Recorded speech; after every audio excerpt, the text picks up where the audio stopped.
Bienvenido al canal de YouTube Narraciones Budismo.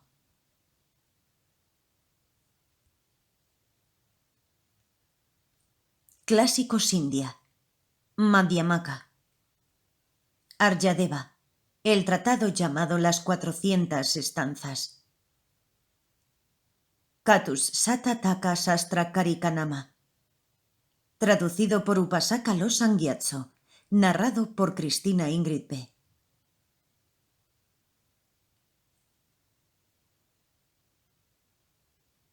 Homenaje al exaltado Manjushri.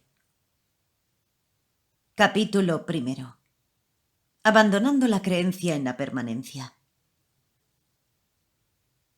Si aquellos cuyo señor es la propia muerte, que es quien gobierna en los tres mundos, la cual carece de un maestro, duermen sonoramente como si fueran verdaderos victoriosos, ¿qué podría haber más inadecuado? Aquellos que han nacido solo para morir y cuya naturaleza es la de ser conducidos, parecen existir en el acto de morir y no en el acto de vivir.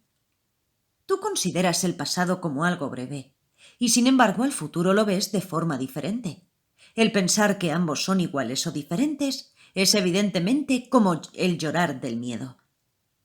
Puesto que la muerte es algo común también para los demás, tú no la temes. ¿Pero no es la envidia causa de sufrimiento cuando es solo uno el damnificado? La enfermedad puede ser curada y la vejez paliada, y por lo tanto no la temes. Sin embargo, no hay cura para la última experiencia, y a esta obviamente la temes. Siendo como ganado destinado para el sacrificio, la muerte es común para todos. Además, cuando tú ves morir a los demás, ¿por qué no temes al Señor de la muerte? Si porque el tiempo de la muerte es incierto, tú piensas que eres eterno, un día el Señor de la muerte te hará daño. Si tú consideras tus fines futuros, pero no la merma de tu vida, ¿quién podría considerar inteligente ese aspecto tuyo? ¿Por qué cometes malas acciones poniéndote a ti mismo como prenda? Por supuesto, lo mismo que el sabio, tú tienes que estar libre de apego hacia ti mismo. No importa de qué vida se trate, no difiere en cuanto a los momentos de la mente. Verdaderamente esto la gente no lo percibe, por lo tanto es raro el conocer al yo.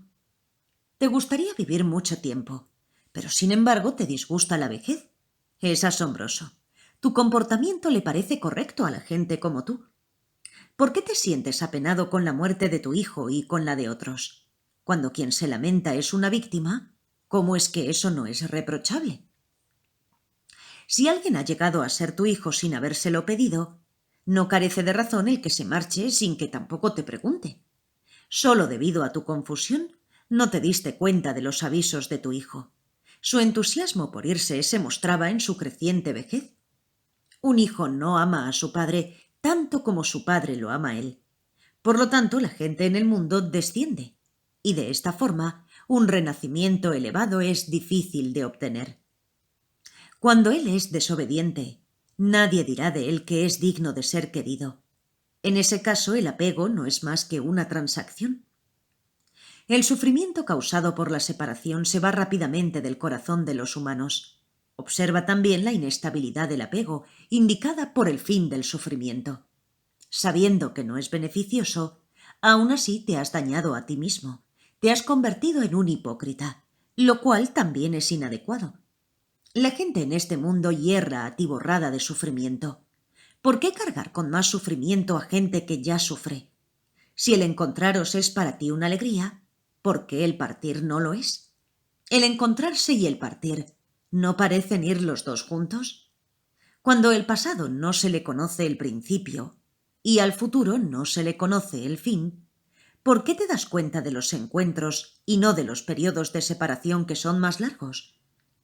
El tiempo, que consiste en instantes, ciertamente es como un enemigo. Por lo tanto, nunca te sientas apegado hacia aquel que es tu enemigo. Como un loco, debido a tu miedo a la separación, no sales de casa. ¿Qué persona que sea sabia hace como castigo aquello que ciertamente debiera de ser hecho? Tú puedes pensar que obviamente tienes que marcharte al bosque una vez que esto haya sido hecho. Cualquier cosa que hayas hecho la tendrás que abandonar. ¿Cuál es el valor de haberlas hecho? Quien tenga como cierto el pensamiento de yo voy a morir y que haya abandonado por completo el apego, ¿por qué debería de tener miedo ni del propio Señor de la muerte? Capítulo 2. Abandonando la creencia en el placer. Aunque el cuerpo es visto como un enemigo, sin embargo, debería de ser protegido. Gracias al anhelar mantener un cuerpo disciplinado, es creado un gran mérito. Cuando el sufrimiento humano es producido por el cuerpo, los placeres y demás, ¿por qué sientes esa devoción hacia ese cascarón que contiene en él al sufrimiento? Cuando los humanos no experimentan tanto placer como sufrimiento, ¿debería tal cantidad de sufrimiento ser considerado algo despreciable? La gente ordinaria está determinada a perseguir los placeres. Aquellos que gozan de los placeres son difíciles de encontrar. Por lo tanto, esto es como si los seres transitorios estuvieran perseguidos por el sufrimiento. El sufrimiento es encontrado fácilmente. ¿Pero qué placer se encuentra así? ¿Por qué das tanto valor a lo raro y sin embargo no temes a lo habitual? Un cuerpo confortable es un contenedor de sufrimiento. Valorando así al cuerpo y valorando a un enemigo, ambos deberían de ser vistos como idénticos. El cuerpo, independientemente de los anhelos de uno, no llegará a convertirse por sí mismo en algo placentero. Decir que su naturaleza puede ser cambiada por otros factores no es apropiado. Los de posición social alta experimentan sufrimiento mental, mientras que a las clases bajas el sufrimiento les viene del cuerpo. Día a día, ambos tipos de sufrimiento abruman a la gente en el mundo. El placer es gobernado por el pensamiento. El pensamiento es gobernado por el dolor. Por lo tanto, no hay nada en ningún sitio más poderoso que el dolor. Con el paso del tiempo, el dolor se incrementa. El placer, por consiguiente, parece un extraño a este cuerpo. Parece que existen numerosas causas de sufrimiento, tales como la enfermedad, etc. Pero en los humanos no parecen tener tantas causas de placer. Con la intensificación del placer, vemos que surge su contrario. Sin embargo, con la intensificación del dolor, no vemos que surja su opuesto. Con las condiciones para el placer, es visto su contrario. Con las condiciones para el dolor, no existe su contrario. Cuando tú has pasado, estás pasando y pasarás tu tiempo muriéndote. No es apropiado en forma alguna el llamar al proceso de morir placentero. Cuando los seres encarnados en un cuerpo están constantemente afligidos por el hambre, etc., no es completamente apropiado el llamar placentero al estar afligido. Aunque por sí mismos no puedan, la combinación de los 4 elementos produce el cuerpo. Por lo tanto, no es completamente apropiado el llamar placentero a lo que es incompatible. Cuando nunca está disponible lo que librará del frío, etc., no es completamente apropiado el llamar placentero a lo que está siendo destruido. Cuando en la Tierra ninguna acción se hace sin esfuerzo, no es completamente apropiado el llamar placentero al realizar acciones. En esta vida y en las otras, uno siempre ha de guardarse de cometer malas acciones. Llamarlas placenteras no es completamente apropiado, puesto que origina malos renacimientos. Nunca hay ningún placer para los humanos en el cabalgar, etc. ¿Cómo puede lo que no es placentero en sus comienzos serlo aumentando al final? El pensar que el alivio del sufrimiento es placer es como alguien que siente deleite al vomitar en una vasija de oro. Porque si ha comenzado, es por lo que hay un alto. ¿Cómo puede el dolor que comienza a ser placentero? Por lo tanto, el conquistador dijo que tanto nacimiento como cesación son sufrimiento. Si los seres ordinarios no ven el sufrimiento porque el placer lo disfraza, ¿por qué no hay un placer que oscurezca el sufrimiento? A los seres ordinarios se les ha de decir: vosotros no estáis libres del apego al sufrimiento. Por ello, los Tathagatas han dicho que esta es la peor confusión de todas. Lo que es impermanente es definitivamente dañino. Lo que es dañino no es placentero. Por lo tanto, todo lo que es impermanente se dice que es sufrimiento.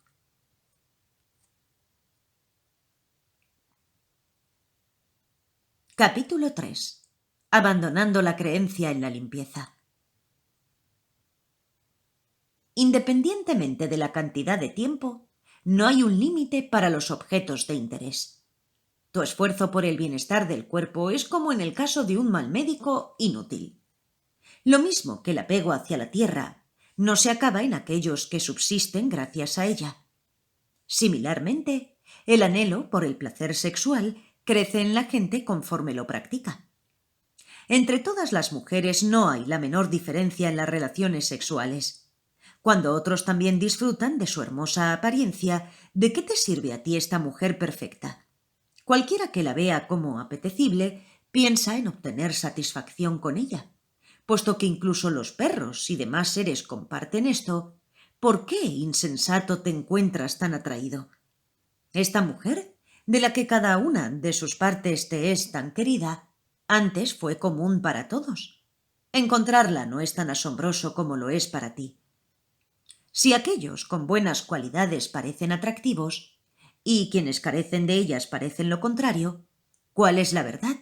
¿La anterior o la última? Porque nada persiste solo.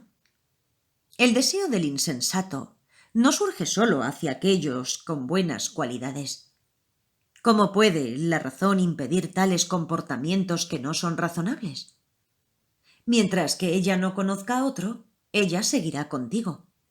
Como si estuvieran enfermas, las mujeres deberían de ser mantenidas alejadas de la oportunidad. En la vejez a uno le disgusta lo que hizo en su juventud. ¿Por qué el liberado no debiera sentir extremadamente tristeza por ello? Aquellos que no tienen deseo no tienen placer, ni tampoco aquellos que no se conforman de forma insensata. ¿Cómo puede haber placer para alguien cuya mente siempre está divagando? Tú no puedes tener ininterrumpidamente relaciones sexuales con una mujer para mostrarle tu afecto. ¿Por qué guardarla de forma posesiva con el pensamiento de «es mía y de nadie más»?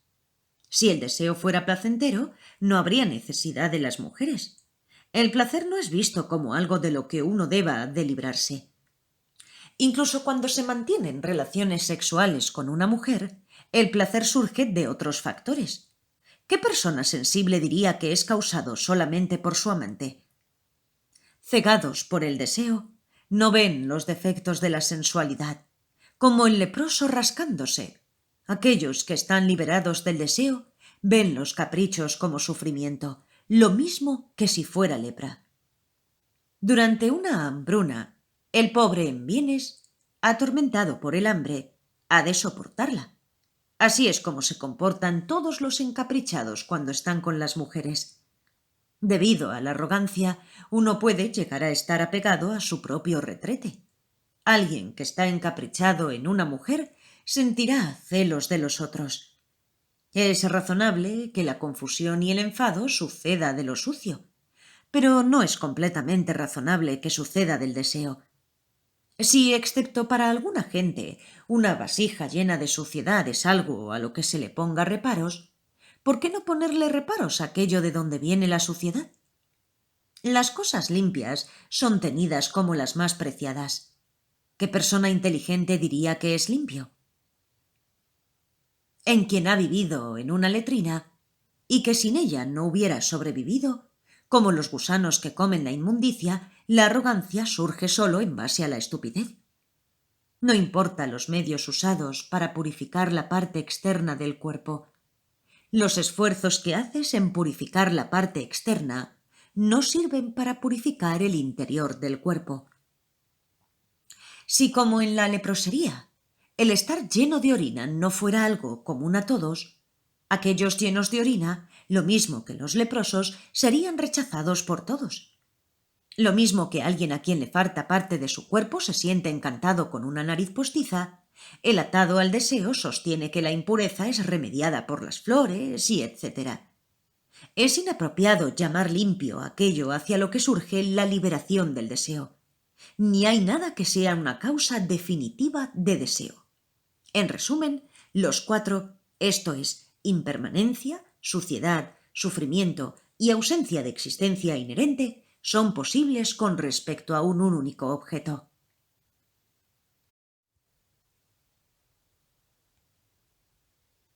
Capítulo 4.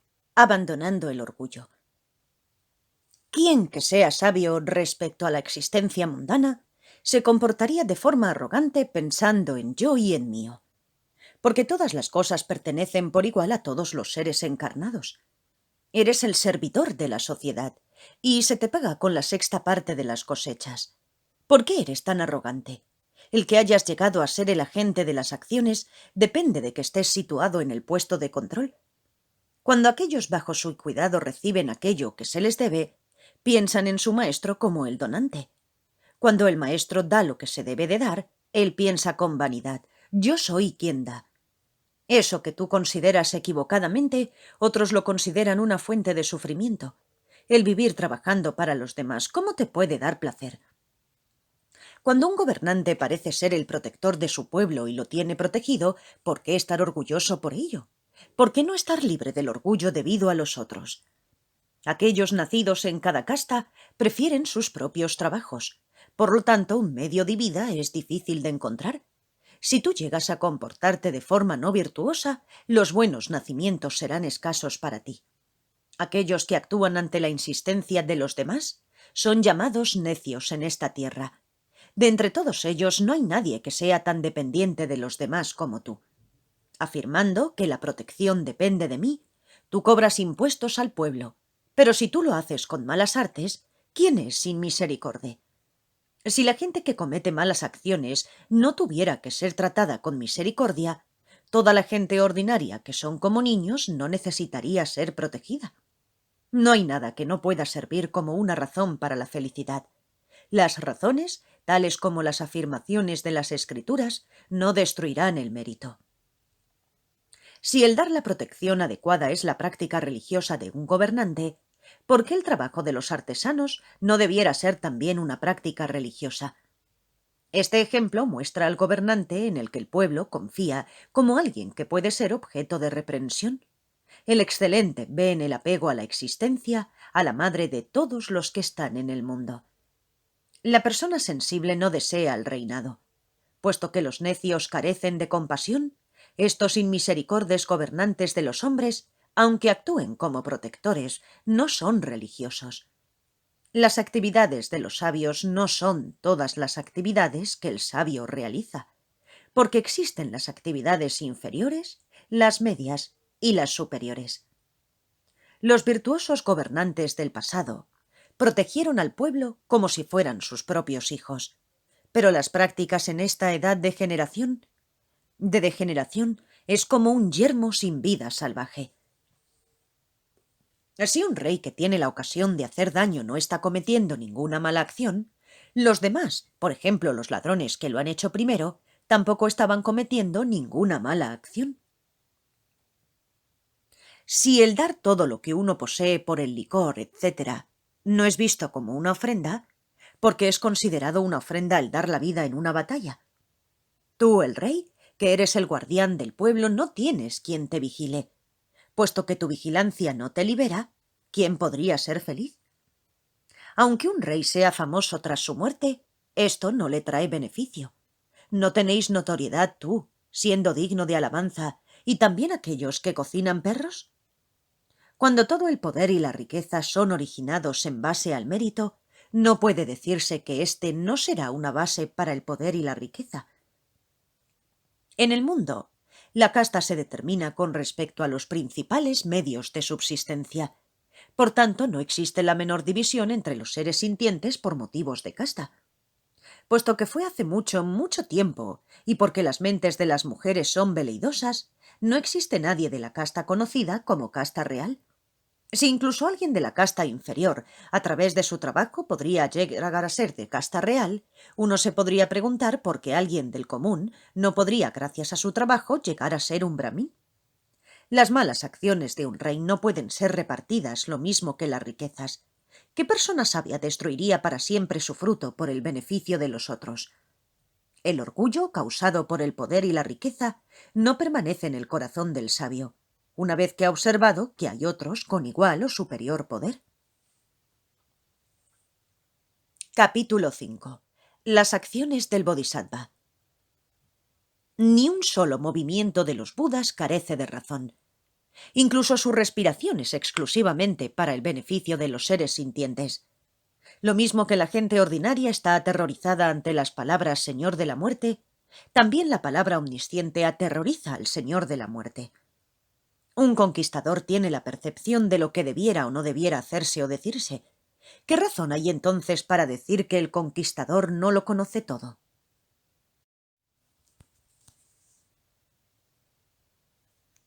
Sin albergar intención, las acciones como el ir no son vistas como generadoras de mérito o demérito.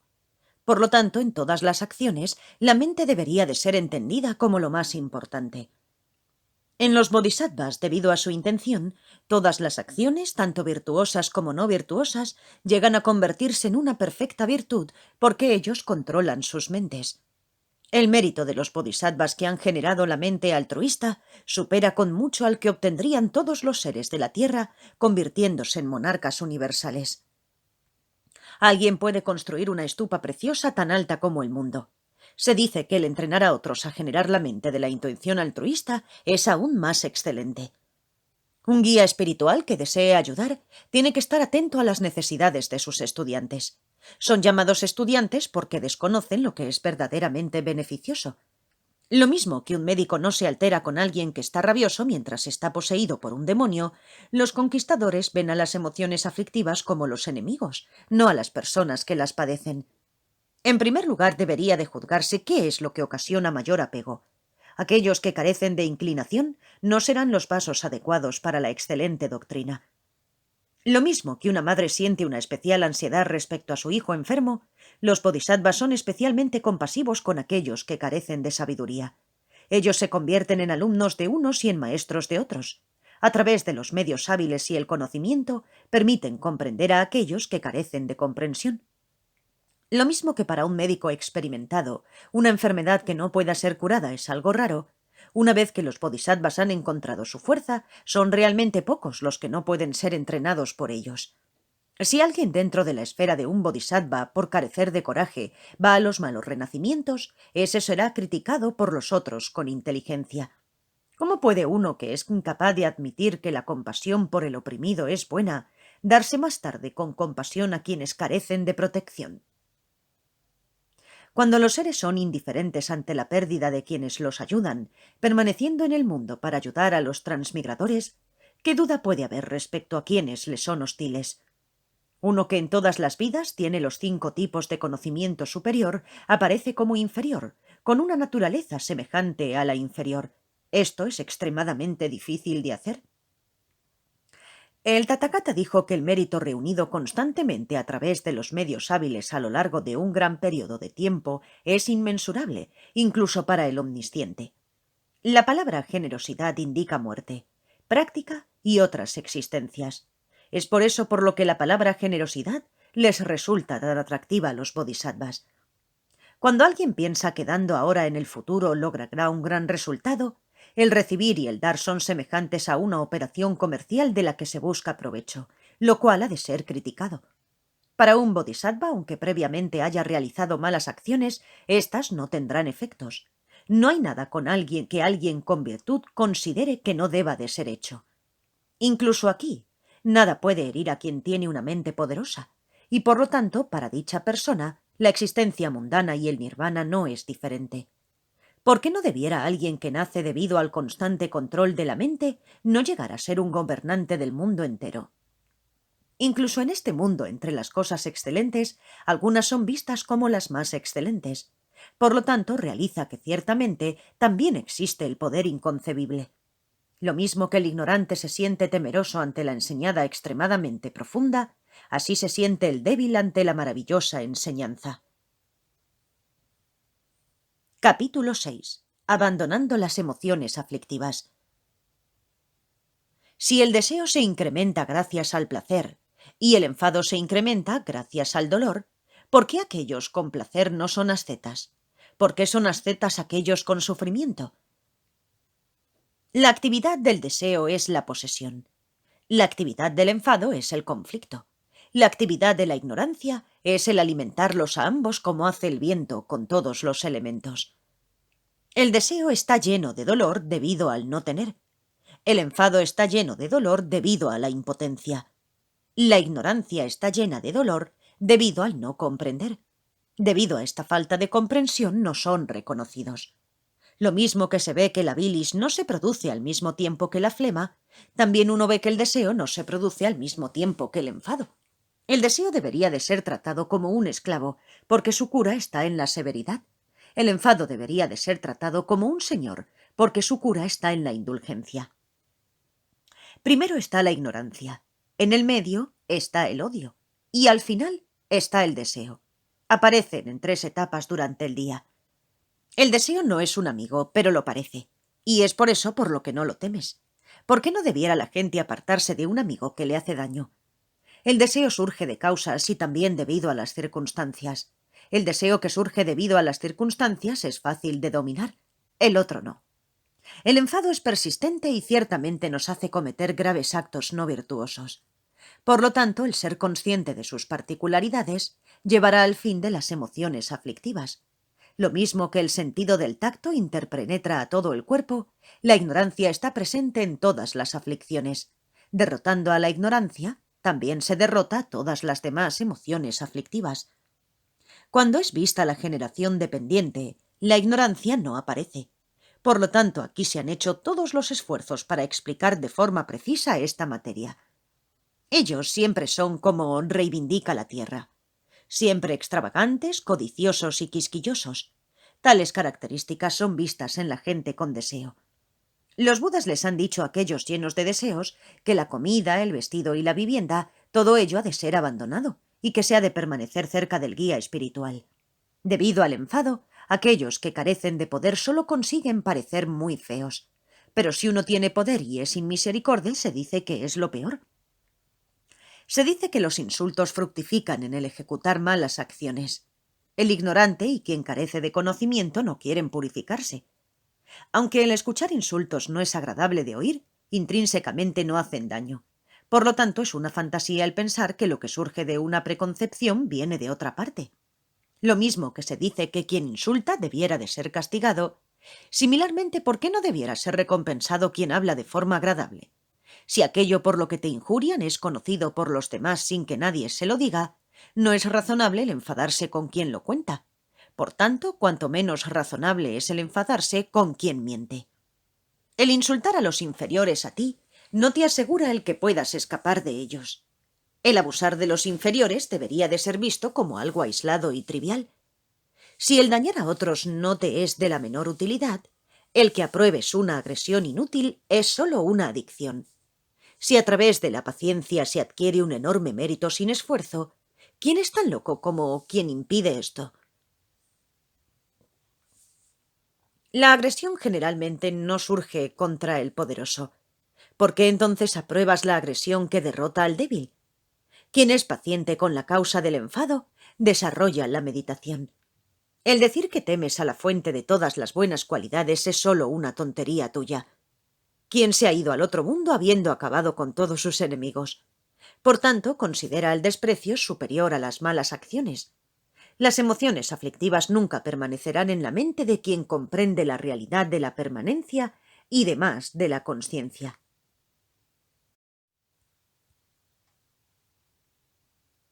Capítulo 7. Abandonando el apego a los objetos de los sentidos.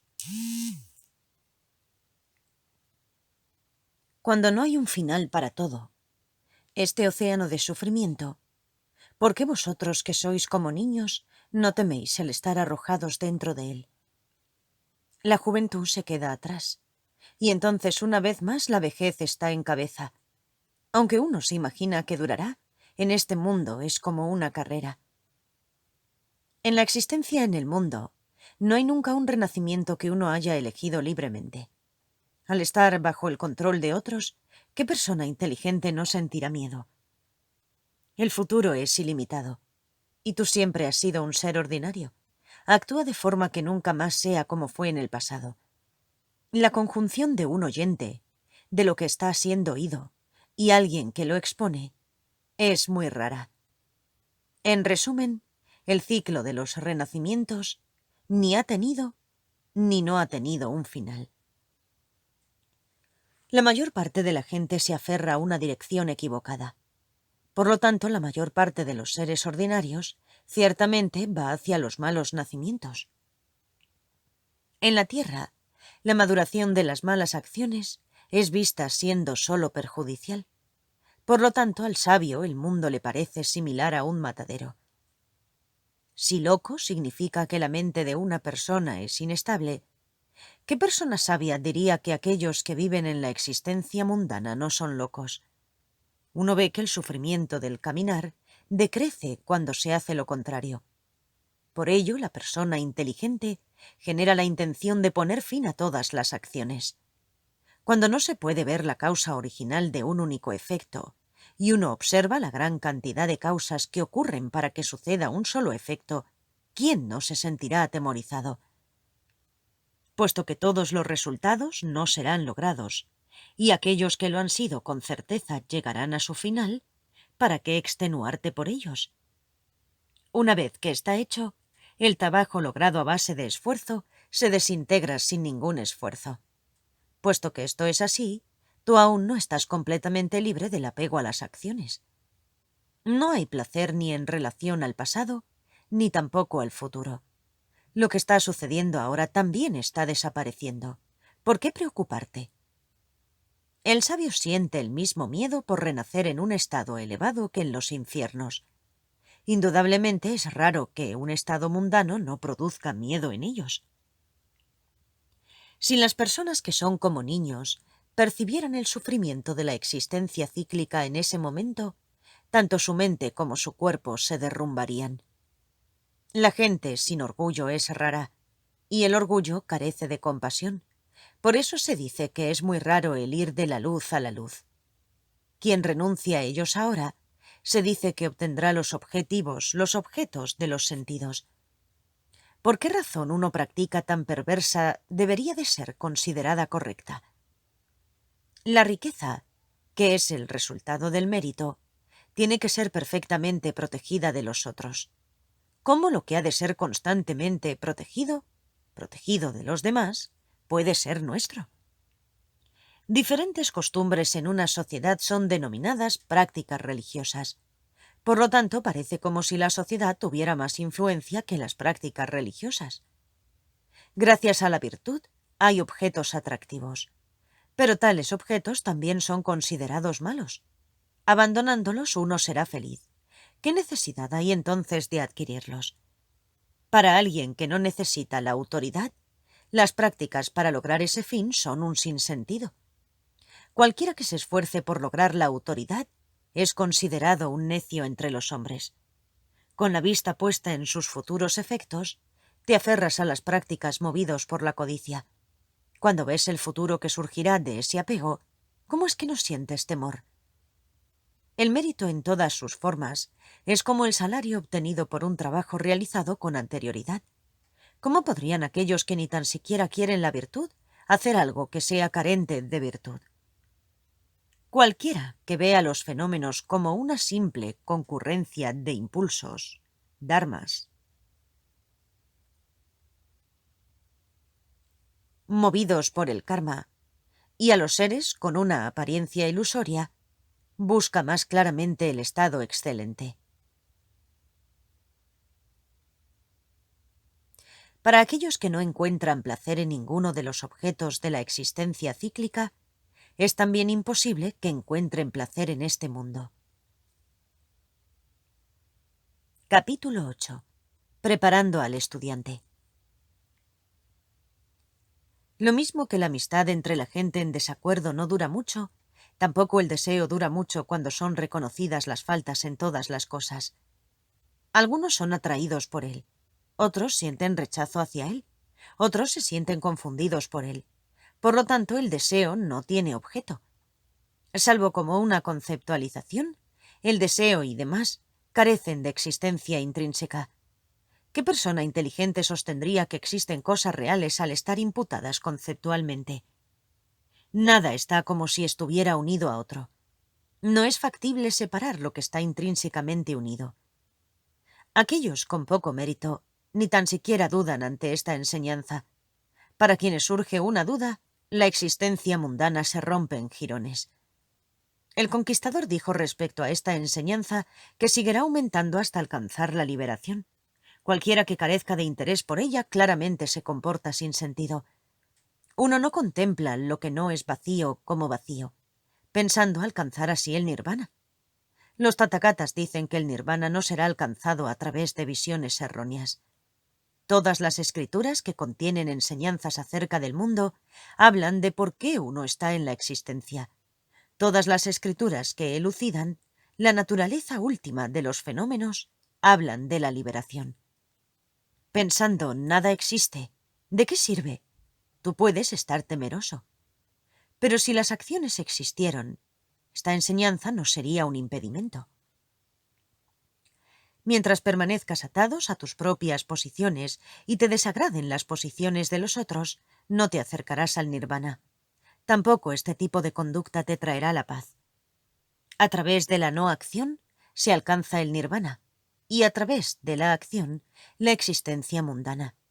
Por lo tanto, careciendo de complicación, el nirvana es fácil de obtener, pero no puede decirse lo mismo de lo anterior. ¿Cómo puede alguien que carece de aversión hacia esto tener un interés en la pacificación? Lo mismo que el abandonar la casa de uno. Así de difícil es abandonar la existencia mundana.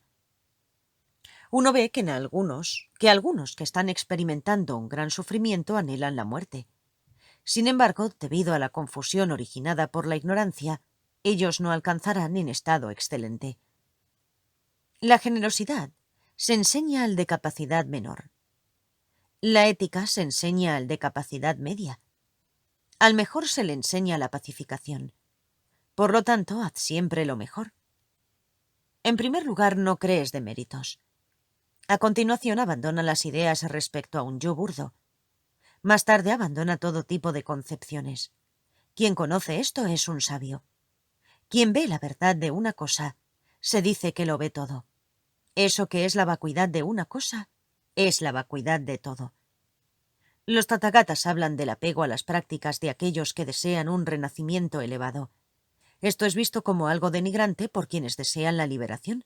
¿Y qué decir entonces de otros apegos? Aquellos que desean acumular mérito no debieran de hablar en todo momento de la vacuidad. ¿Acaso una medicina no puede ser un veneno aplicada a un paciente equivocado? Lo mismo que un bárbaro no puede ser guiado en un lenguaje que desconozca, la gente ordinaria no puede ser guiada excepto por el camino del ordinario. El enseñar la existencia, la no existencia, ambas, existencia y no existencia y ninguna de ellas, con seguridad son medicinas para todos aquellos que están influenciados por la enfermedad. La percepción correcta lleva al estado supremo. Algo de percepción lleva a los buenos nacimientos. Por lo tanto, el sabio siempre expande su inteligencia para pensar en la naturaleza interior, la vacuidad semejante al espacio. Conociendo la realidad, incluso aunque ahora uno no alcance el nirvana, ciertamente lo alcanzará sin esfuerzos en una vida posterior, como sucede con las acciones. El logro del fruto de todas las acciones es algo extremadamente raro. No es que el nirvana esté ausente aquí, sino que la conjunción de las condiciones apropiadas y la liberación son raras. Tras oír decir que el cuerpo carece de buenas cualidades, el apego no dura mucho. ¿No se terminarían todas las emociones aflictivas por medio de este mismo camino? Lo mismo que es visto el fin de una semilla aunque no tenga principio, cuando las causas no están completas, el nacimiento no ocurrirá.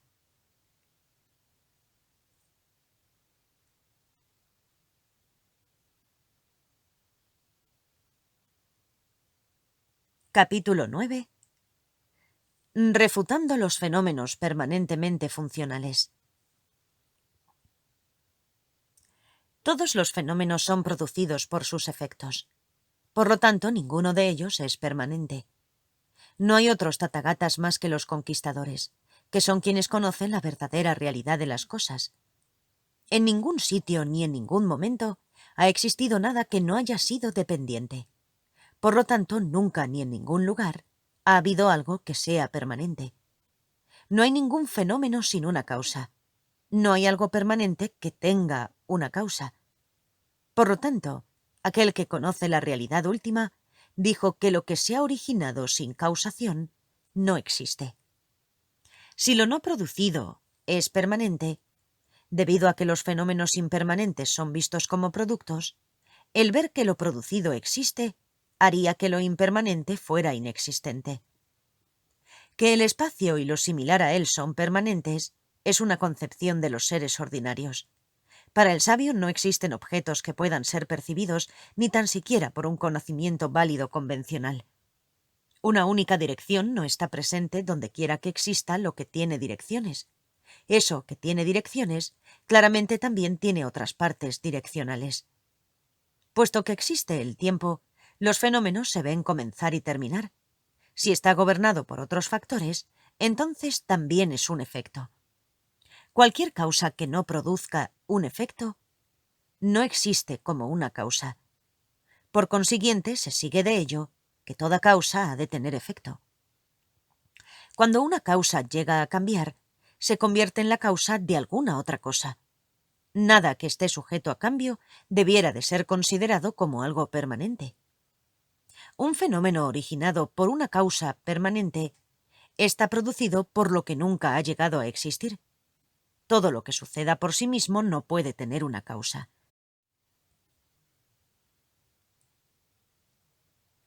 ¿Cómo podría lo que es producido por algo permanente ser impermanente? Nunca se ha visto que causas y efectos tengan características incompatibles. Aquello por lo que algunas particularidades de un fenómeno son causas, mientras que otras particularidades no lo son, es por ser compuesto. ¿Y cómo puede lo que es compuesto ser permanente? La causa es esférica. No está presente en el efecto. Por lo tanto, la completa interpenetración de las partículas no es factible. No se afirma que la posición de una partícula sea también la misma que la de otra. Por lo tanto, no se afirma que la causa y su efecto tengan el mismo tamaño. Todo lo que tiene una parte externa tiene también una parte interna. Admitid que todas aquellas partículas que tengan partes no son partículas sin partes. El que hacia el frente se avanza, a la espalda se abandona. Cualquier cosa que no reúna ambos aspectos no es algo que se mueva. Lo que no tiene una parte frontal, ni nada en el medio, y que no tiene una parte trasera, sería invisible. ¿Y quién lo vería? El efecto destruye a la causa. Por lo tanto, la causa no es permanente. Alternativamente, cuando la causa existe, el efecto no existe. Un fenómeno permanente que sea obstructivo nunca ha sido visto. Por consiguiente, los budas nunca dicen que las partículas son permanentes. La liberación, la cual es distinta de lo que ata, lo atado y los medios existentes, no debiera de ser llamada liberación, puesto que nada se produce a partir de ella. En el nirvana no hay agregados. Por consiguiente, no puede haber una persona. ¿Qué nirvana existe para alguien que no es visto en el nirvana? A la hora de la liberación, cuando se está libre del apego, ¿qué valor tiene la existencia de la consciencia? También la existencia sin consciencia claramente es lo mismo que no existir.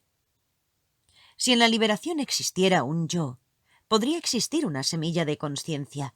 Sin ella no hay especulación con respecto a la existencia mundana. Es cierto que aquellos que han alcanzado la liberación del sufrimiento no tienen otro yo. Por lo tanto, el final del ego siempre debería de afirmarse como algo bueno.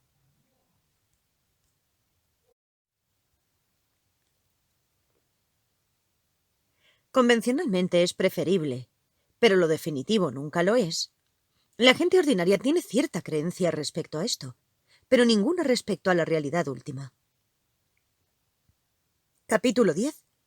Refutando las concepciones equivocadas respecto al yo. Cuando el yo interno no es ni femenino, ni masculino, ni neutro, es solo debido a la ignorancia por lo que piensas en ti como en un varón. Cuando entre todos los elementos no hay ni femenino, ni masculino, ni neutro, ¿cómo es que lo que depende de ellos pueda ser femenino, masculino o neutro? Tu ego no es mi ego, y por lo tanto no existe tal yo, puesto que no es posible determinarlo. ¿No surge esa concepción en relación a fenómenos que son impermanentes? De un renacimiento a otro, la persona cambia. Lo mismo que el cuerpo. Es ilógica vuestra afirmación de un yo que está separado del cuerpo y que es permanente. Las cosas intangibles no producen la llamada movilidad. Por lo tanto, la fuerza vital no es el agente causante del movimiento del cuerpo. ¿Por qué enseñar la no violencia y preguntarse acerca de las condiciones, buenas o malas, para un yo permanente? Un diamante nunca tiene que ser protegido contra los ataques de los gusanos de la madera. Si tu ego es permanente debido a que puede recordar otras vidas anteriores, ¿cómo puede tu cuerpo ser impermanente cuando ves una señal formada previamente? Si el ego, cuando está en posesión de aquello que tiene mente, es considerado un conocedor, utilizando el mismo argumento, eso que tiene mente no la tendría, y la persona sería permanente. ¿Una fuerza vital que tiene placer y dolor? Aparece tan distinta como el placer y el dolor. Por lo tanto, igual que el placer, no es posible considerarla como algo permanente. Si la conciencia es permanente, un agente es algo superfluo. Si el fuego es permanente, el combustible es innecesario. Una entidad substancial, a diferencia de una acción, no cambia hasta que se desintegra. Por lo tanto, no es apropiado el decir que la persona existe, pero la consciencia no. A veces uno ve la consciencia potencial y otras veces a la propia consciencia. Debido a que es como el hierro fundido, la persona experimenta el cambio. En la mente solo una pequeña parte es consciente, pero la persona es tan vasta como el espacio. Por lo tanto, parecería como el pensar que su naturaleza no sea el ser consciente. Si el yo está en todos y cada uno, entonces ¿por qué otra persona no piensa en otro como yo? Es inaceptable el decir que está oscurecido por sí mismo. No hay diferencia entre el loco y aquellos para quienes los atributos son el creador, pero careciendo siempre estos de consciencia. ¿Qué es más ilógico que el que los atributos siempre pudieran saber cómo construir casas, etcétera, y en cambio no sepan cómo experimentarlo? Lo activo no es permanente. Lo omnipresente no es activo. Lo que no actúa es similar a la no existente. Algunos lo ven como omnipresente, y para algunos la persona es meramente el cuerpo. Algunos lo ven como una mera partícula. El sabio lo ve como no existente. ¿Cómo puede ser herido lo que es permanente? ¿O cómo puede ser liberado lo que no sufre ningún daño? La liberación es algo irrelevante para alguien cuyo ego es permanente. Si el ego existe, no es apropiado el pensar que existe una ausencia del yo. Y también es falso el afirmar que uno puede lograr el nirvana a través del poseer un cierto conocimiento de la realidad. Si existe en la liberación, con anterior no debería de ser no existente. Se ha explicado que lo que es visto sin nada es su naturaleza. Si lo impermanente fuera discontinuo, ¿cómo podría ya la hierba existir en el presente? Indudablemente, si esto fuera verdad, tampoco nadie tendría ignorancia. Incluso en el caso de que el yo exista, la forma es vista surgiendo de otras causas. Se la ve continuar en virtud de otras y desintegrarse a causa de otras. Lo mismo que el brote, el cual es un producto. Es producido a partir de otro producto que es la semilla. Similarmente, todo lo que es impermanente viene de lo impermanente. Puesto que las cosas funcionales surgen, no hay falta de continuidad. Y porque cesan, no hay permanencia.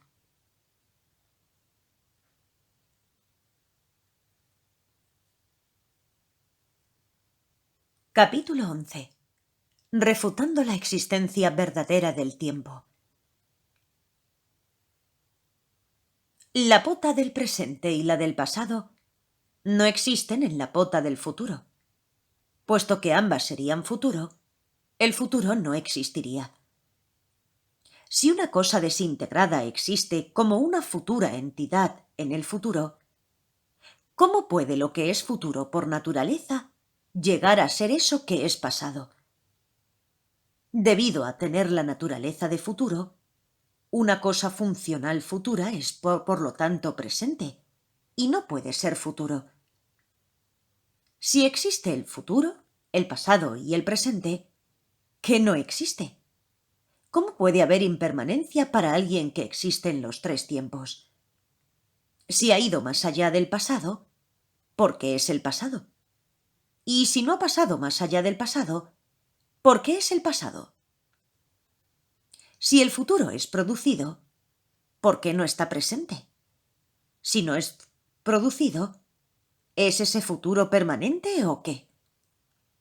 Si el futuro es impermanente porque al no estar producido se desintegra, entonces, puesto que el pasado no se desintegra, ¿por qué no considerarlo permanente? Si el pasado y el presente no son impermanentes, el tercero, el cual es diferente de estos, tampoco lo es. Si una cosa que será producida con posterioridad ya existía de antemano, la afirmación de los Niyativadines no es errónea. Es decir, que algo que se hará que ocurra ya existe. No es razonable. Si eso que ya existe es producido, lo que ya ha sido producido volverá a surgir de nuevo. Si las cosas del futuro son vistas, ¿por qué no es visto lo no existente? Para alguien para quien el futuro existe, no tiene que haber distancias en el tiempo. Si la virtud ya existe sin que no se haga nada, la resolución de no transgredir es algo inútil. Incluso si se hace un poquito, el efecto no puede existir. Si son impermanentes, ¿cómo puede decirse que existen los efectos? Lo que tiene un principio y un final es llamado impermanente en el mundo. La liberación acontecerá sin esfuerzo. Para los ya liberados no hay futuro, o de otra forma el futuro es no existente. Si esto fuera así, el deseo surgiría sin que hubiera apego.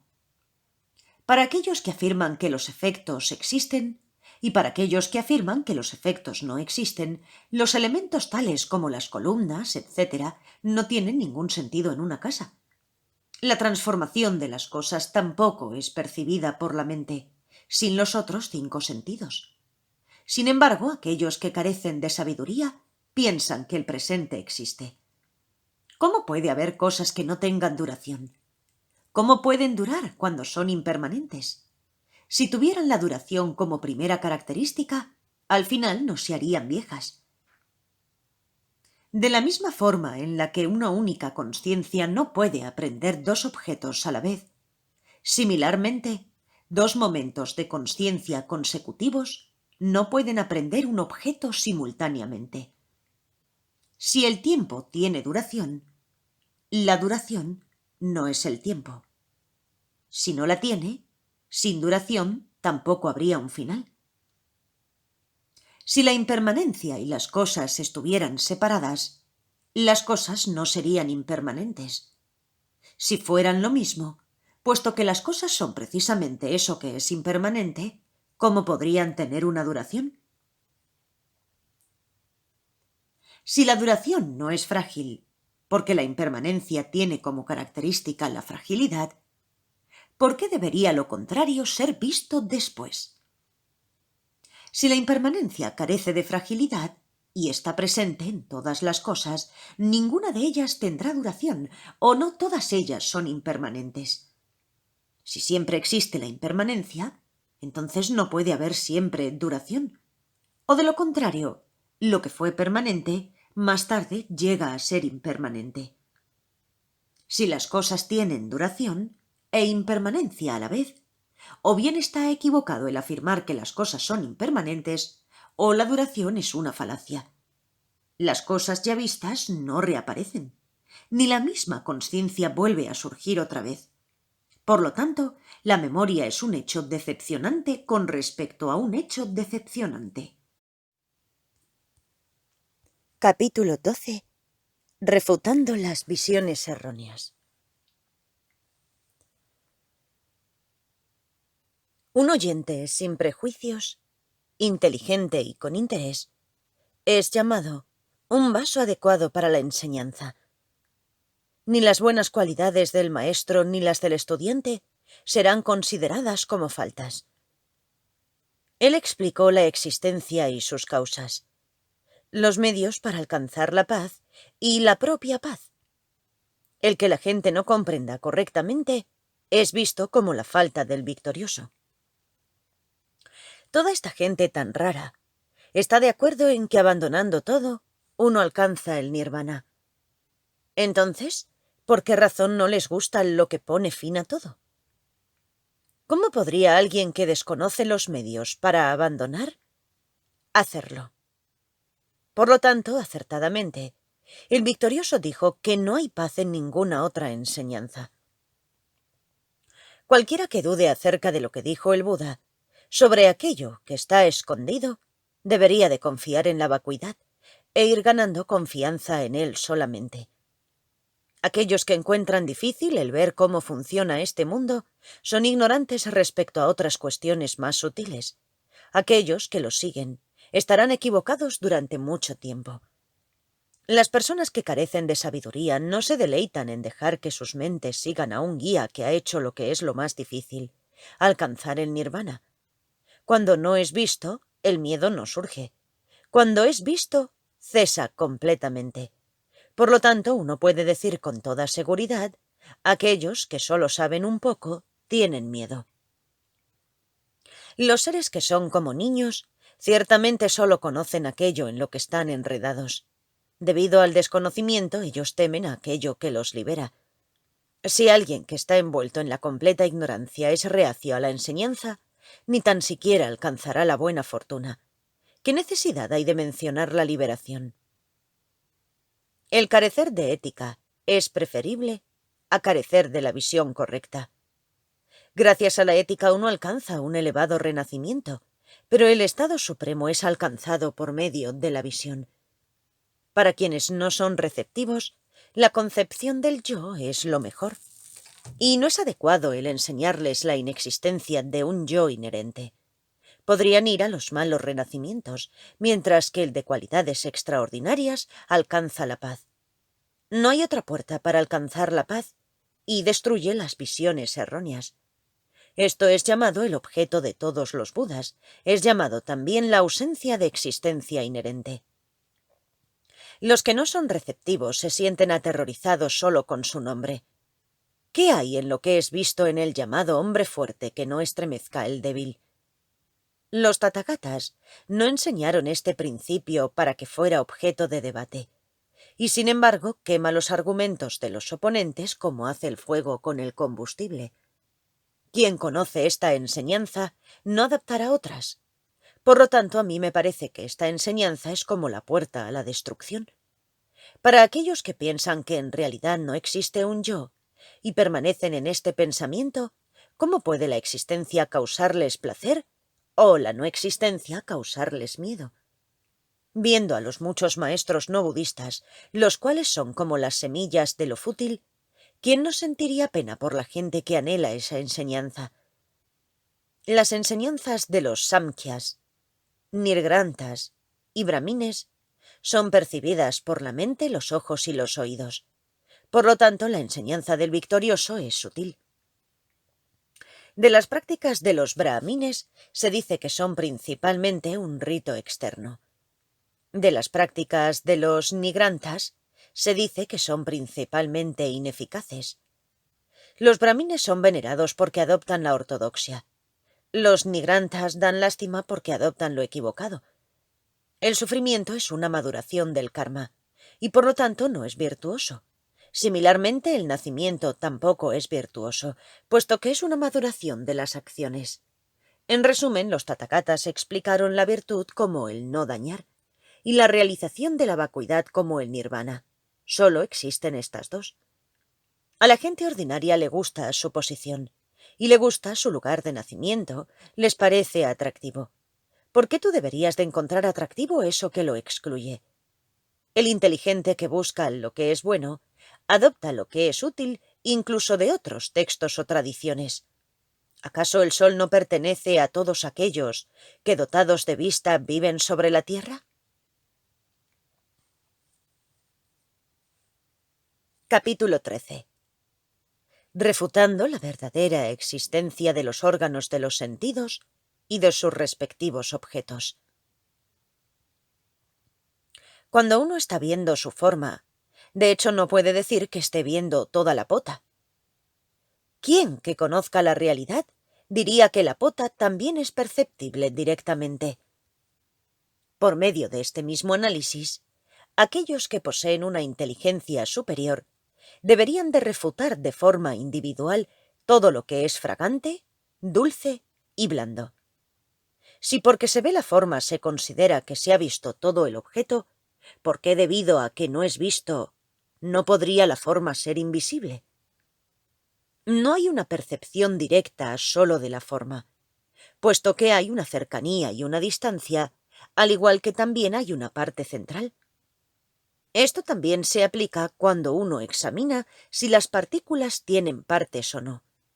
Por lo tanto, el probar una tesis por medio de lo que ha de ser probado no es factible.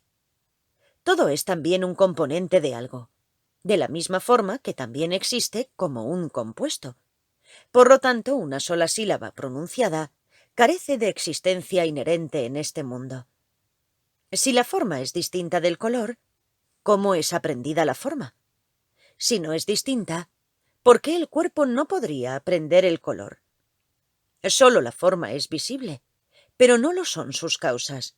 Si indudablemente esto es así, ¿por qué ambos no son percibidos por los ojos? La tierra es vista como firme y estable, y es aprendida por el cuerpo. Solo a eso que es tangible uno puede referirse como tierra. Puesto que fue producido como algo visible, definitivamente no sirve para percibir completamente la pota. Si se considera producido por la visibilidad y no se ve, la pota carece incluso de la entidad de la existencia. El ojo, lo mismo que el oído, es una consecuencia de los elementos. Los ojos ven mientras que los demás órganos no. Por lo tanto, el conquistador dijo ciertamente que el resultado de las acciones es inconcebible. Puesto que las condiciones están incompletas, no hay una consciencia visual antes de mirar, mientras que una consciencia visual posterior al mirar no es útil. El instrumento no sirve en el tercer caso, siendo ambas simultáneas. Si el ojo viaja, lo que está distante tardaría más tiempo en verse. ¿Por qué las formas más cercanas y las que están más alejadas no se ven con claridad? Si es que el ojo viaja a la forma cuando ésta es vista, su movimiento no aporta beneficio. Por otra parte, es falso el decir que el aproximarse sin ver suponga que el intento de ver tenga éxito. Si el ojo percibe sin viajar, vería todos esos fenómenos. Para eso que no viaja, no hay ni distancia ni oscuridad. Si la naturaleza de todas las cosas aparece primero en ellas mismas, ¿por qué no podría el ojo ser percibido por el propio ojo? El ojo carece de consciencia y la consciencia carece de aquello que mira. Si la forma no tiene nada de esto, ¿cómo puede ver la forma? Si el sonido emite un ruido cuando viaja, ¿por qué no podría ser un orador? Y si viaja silenciosamente, ¿cómo podría surgir la consciencia en relación a él? Si el sonido es aprendido gracias al contacto, ¿qué aprende el comienzo del sonido antes del contacto? Si el sonido no viene solo, ¿cómo puede ser aprendido de forma aislada? Mientras el sonido no es oído, no hay sonido. Es completamente imposible para lo que no es sonido, que se vuelva finalmente sonido. ¿Qué hará una mente que se acerque si carece de los órganos de los sentidos? Si esto fuese algo así, ¿por qué lo que vive no estaría siempre sin mente? Un objeto que ya ha sido visto es percibido por la mente como un espejismo. Eso que postula las características de todos los fenómenos es llamado el agregado del reconocimiento.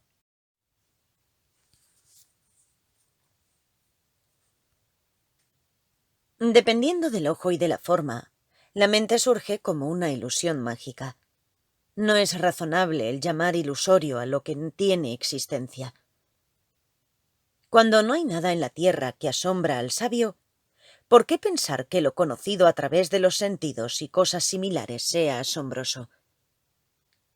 El anillo de fuego de una antorcha y las creaciones mágicas, los sueños, ilusiones y la luna en el agua, la niebla, los ecos, los espejismos y las nubes, y la existencia mundana son semejantes. Capítulo 14. Refutando las concepciones extremistas.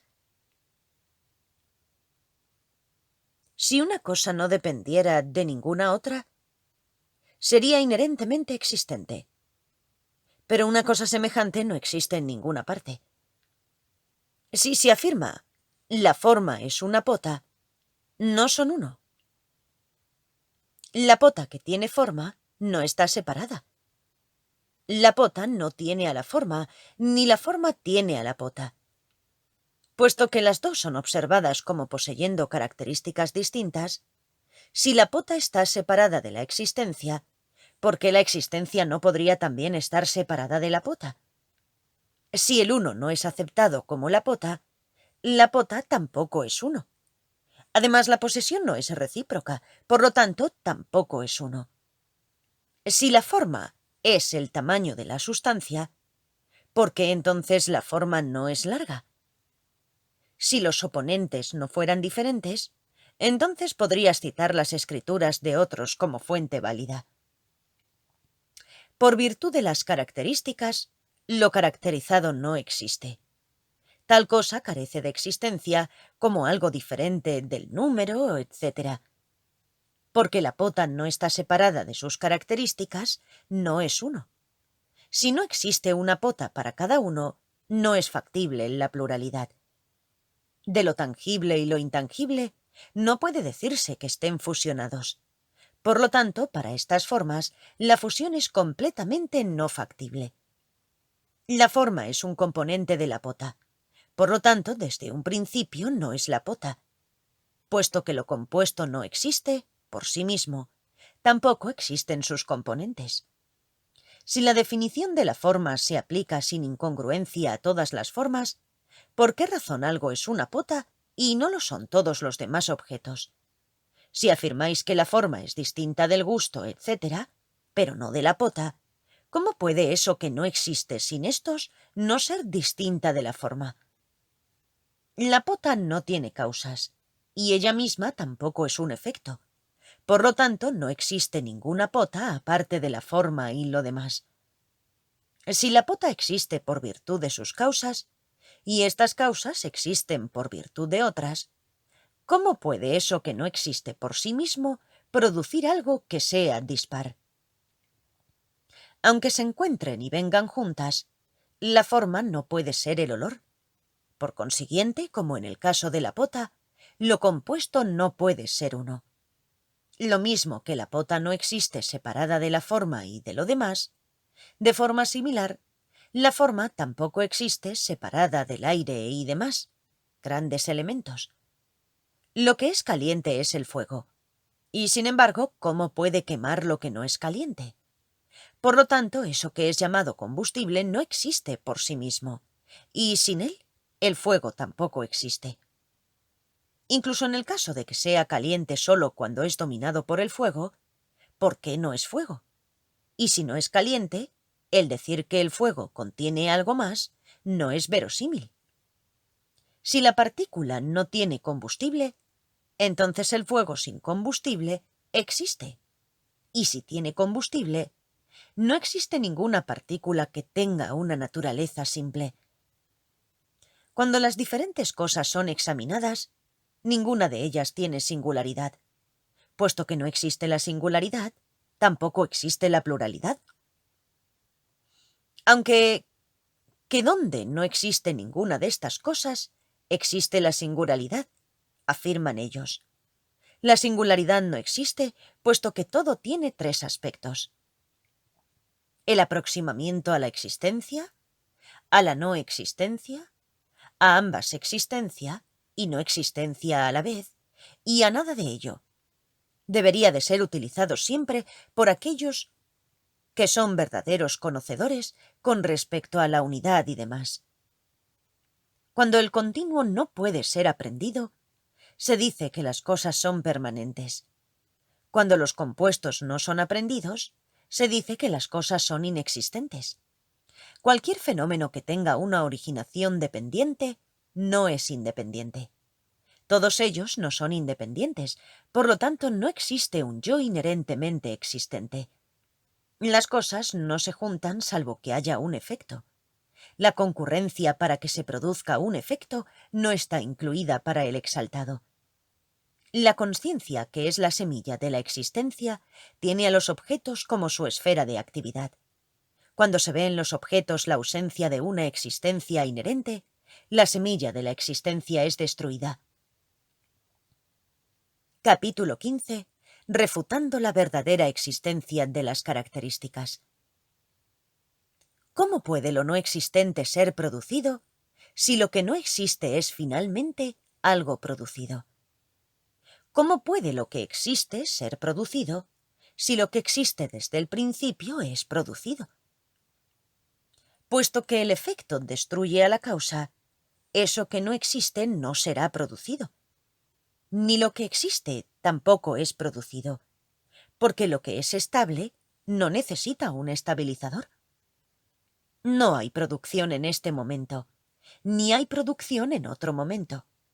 Si no hay producción ni en este momento ni en otro, entonces ¿cuándo hay producción? Puesto que no existe la producción de algo que ya es, tampoco existe la producción de algo que fuera distinto. Lo primero, lo intermedio y lo último no son posibles antes de la producción. ¿Cómo puede cada uno de ellos comenzar sin los otros dos? Un fenómeno no acontece por sí mismo sin la concurrencia de otros fenómenos. Por lo tanto, no hay un llegar a existir ni de sí mismo ni creado por otro. No puede decirse que exista antes, después o simultáneamente. Por lo tanto, la producción no ocurre simultáneamente con la pota. Lo que fue producido previamente no era viejo cuando se produjo. Similarmente, eso que está siendo constantemente producido tampoco es viejo. Un fenómeno presente no ha llegado a existir por sí mismo, ni ha llegado a existir desde el futuro y tampoco desde el pasado. No hay un venir de lo producido, ni tampoco un irse de lo que ha cesado. Puesto que esto es así, ¿por qué la existencia no podría ser como la ilusión de un mago? La producción, duración y desintegración no ocurren simultáneamente. Si tampoco lo hacen de forma consecutiva, ¿cuánto pueden ocurrir por su propia naturaleza? Si la producción y los otros, todos ellos suceden una y otra vez, la desintegración parecería la producción y la duración la desintegración. Si eso que está caracterizado se dice que es diferente de sus características, ¿cómo puede lo caracterizado ser impermanente? Alternativamente, la existencia de todos los cuatro no es clara. Un fenómeno no es producido de otro fenómeno, ni tampoco un fenómeno es producido de un no fenómeno. Un no fenómeno no es producido de otro no fenómeno, y un no fenómeno no es producido de un fenómeno. Un fenómeno no llega a convertirse en un fenómeno, ni un no fenómeno llega a convertirse en un fenómeno. Un no fenómeno no llega a convertirse en un no fenómeno, ni un fenómeno llega a convertirse en un no fenómeno. Un fenómeno que está en proceso de producción, si solo está medio producido, no está siendo producido. Alternativamente, de ello se sigue que todos los fenómenos están en el proceso de estar siendo producido. Eso que tiene la naturaleza de estar siendo producido en el presente no está en el proceso de producción. Ni es eso en el proceso de producción lo que carece de la naturaleza de estar siendo producido en el presente. Para cualquiera para quien los dos son imposibles sin un intermedio, no existe nada en el proceso de producción. Para ello también tendría que haber un intermedio. Puesto que el proceso de producción es el surgir de lo producido gracias a la cesación, eso que está siendo producido en el presente parece ser una entidad diferente. Cuando una cosa es producida allí, no puede ser nada en el proceso de producción. Si lo producido está en proceso de producción, ¿por qué está siendo producido? De una cosa en el proceso de producción, se dice que es un surgir no completamente producido. Puesto que no hay diferencia, ¿por qué no podría la pota ser considerada como no existente? Eso que está siendo producido en el presente, aun siendo incompleto, es distinto de lo no producido. Y sin embargo, siendo distinto de lo producido, lo no producido está siendo producido. Eso que está siendo producido en el presente, aunque aún no es existente, más tarde se dice que existe. Lo no producido, por tanto, está siendo producido, pero lo no existente no surge. Lo ya completado es llamado existente. Lo no completado es llamado inexistente. Cuando no hay nada en el proceso de producción, ¿a qué se están refiriendo como tales? Puesto que sin causa no hay efecto, tanto el comenzar como el acabar no son factibles.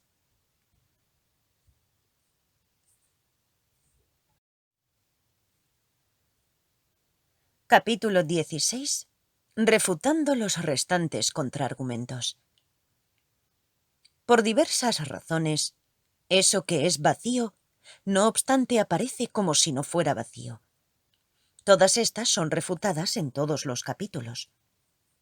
Cuando el autor y el sujeto también existen, es incorrecto considerarlos vacíos. También con respecto a estos tres, cualquier cosa que surja de forma dependiente no existe. Si gracias a los defectos respecto a la vacuidad, los fenómenos se establecieran como no vacíos, ¿por qué no podría ser establecida la vacuidad gracias a los defectos respecto a la ausencia de vacuidad? Tras refutar las tesis de los otros y probar tus propias tesis, si por otro lado te gusta desaprobarlas, ¿por qué no te gusta probarlas? Cuando ha sido completamente investigado, lo no existente no es una tesis. Y entonces, las otras tres, tales como la unidad, tampoco son tesis.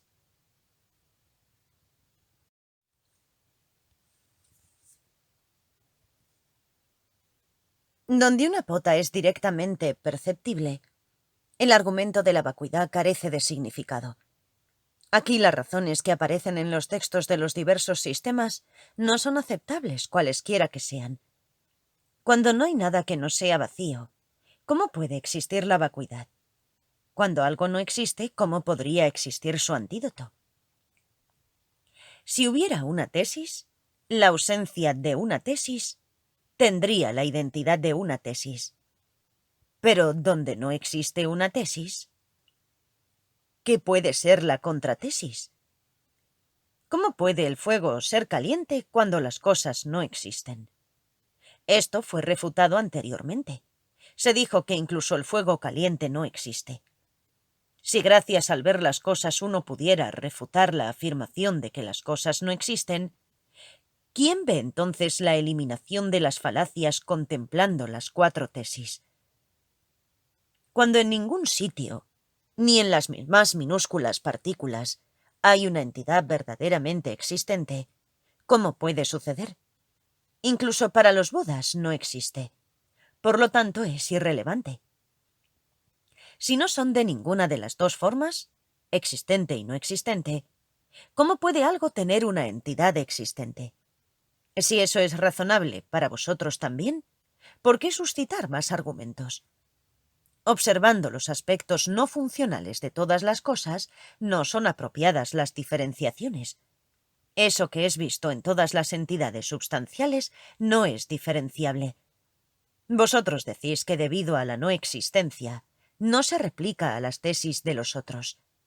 ¿Por qué no probáis también vuestra propia tesis, que es refutada con razones? Aunque el mundo dice que es fácil encontrar razones con las que refutar, ¿por qué no pueden los errores observados en las tesis de otros no ser declarados?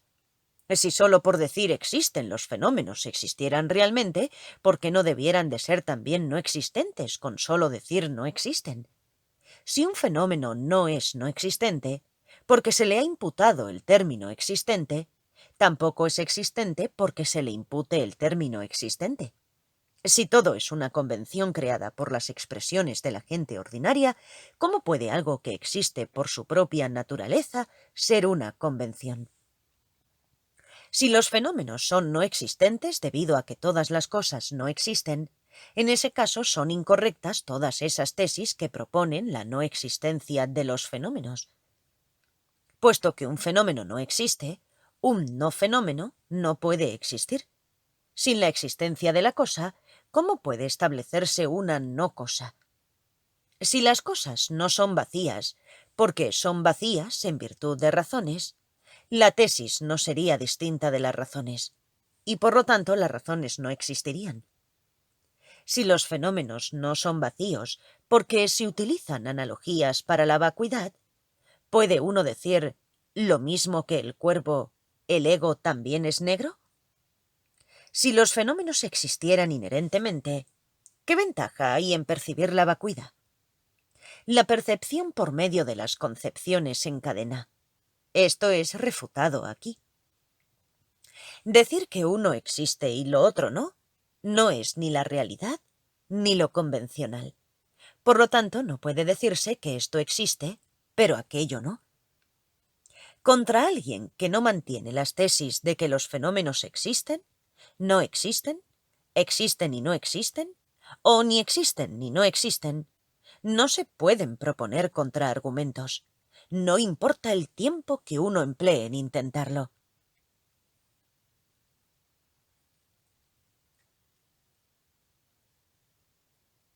Esto concluye el tratado de las 400 estanzas sobre las acciones yógicas de los bodhisattvas, emanado de la boca de Aryadeva, el hijo espiritual a los pies del exaltado Nagarjuna.